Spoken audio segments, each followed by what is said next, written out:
Hello, white people. Here I am, WSJ.com. Treasury provides more clarity on how banks can share information on suspicious transactions. This article is written December 10th, 2020. The U.S.'s anti-money laundering watchdog released new guidance. How can a watchdog have guidance? But anyway, new guidance Thursday on how financial institutions can share personally identifiable information about their customers if they believe it's tied to a suspicious transaction. The guidance is meant to help clarify the limits to what officials have called a key tool in identifying potential instances of money laundering and terrorist financing, said Kenneth Blanco, the director of Treasury's Financial Crimes Enforcement Network, during a conference Thursday on financial crime enforcement. Banks in the U.S. were given the legal authority to share certain types of information with each other. Regulators and law enforcement authorities by legislation passed in the aftermath of the 9/11 terrorist attacks. That means that they can blacklist people. The law, the 2001 Patriot Act, has encouraged some financial institutions to band together in recent years to more effectively identify suspicious transactions that could be tied to an illicit activity affecting U.S. national security. Still, questions have lingered in the private sector on the legal limits to such information-sharing partnerships, causing them to be underutilized, according to practitioners. Underutilized? Okay.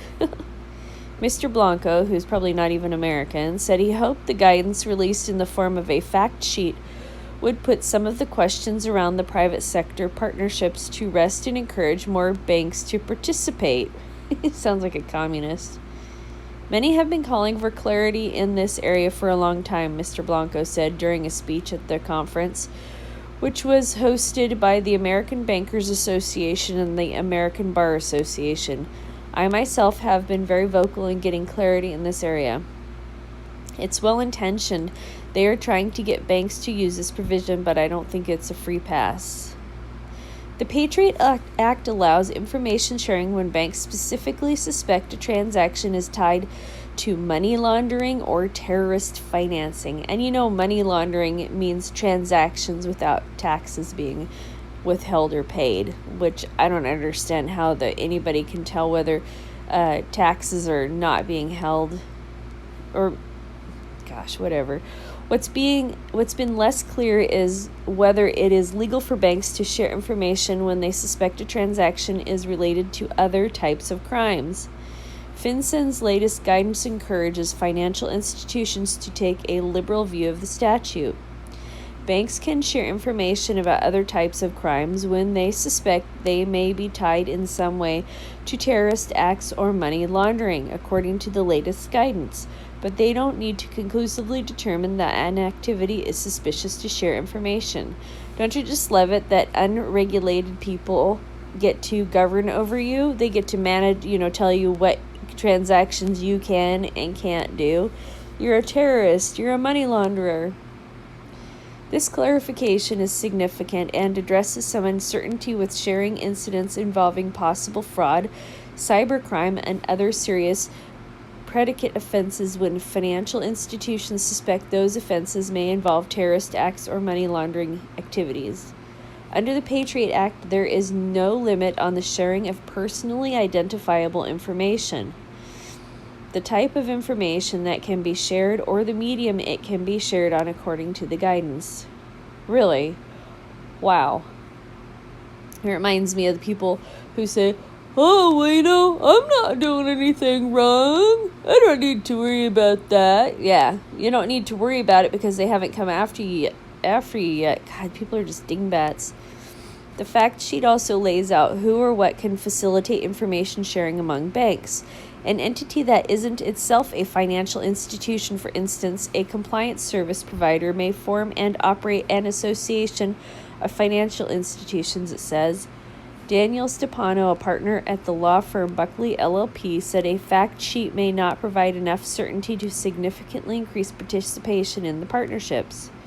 Banks have to worry about the potential blowback, including lawsuits by customers who find out their personal information was deemed suspicious and shared with others, Mr. Stepano said. Well, has anybody been able to sue and win? Because our legislative system is broken. Our judicial system is broken. The whole system is broken. In the event of a lawsuit, it will be a judge who has the final say on what's legal under the Patriot Act, he said. Okay, it depends on that judge.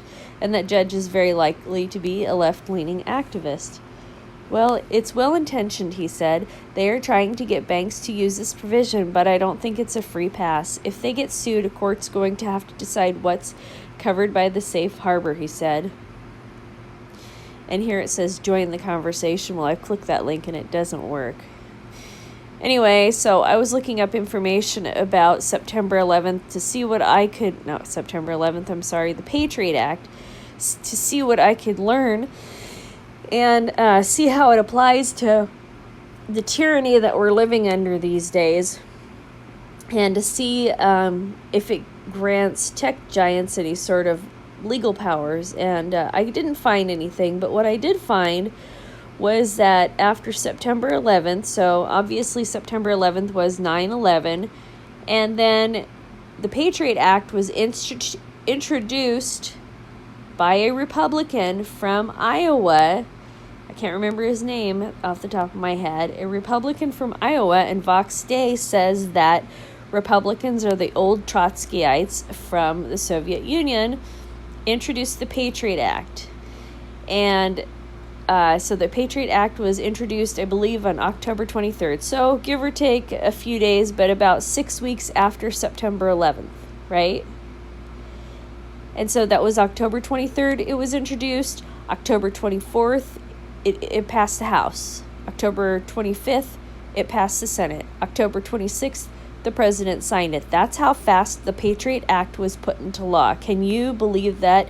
And we all know that every time there is a false flag event, that legislation gets passed while people are still freaking out. Congress is just slippery like that. All right, white people, that's the damage for now. Thank you so much for listening. I look forward to your thoughts below.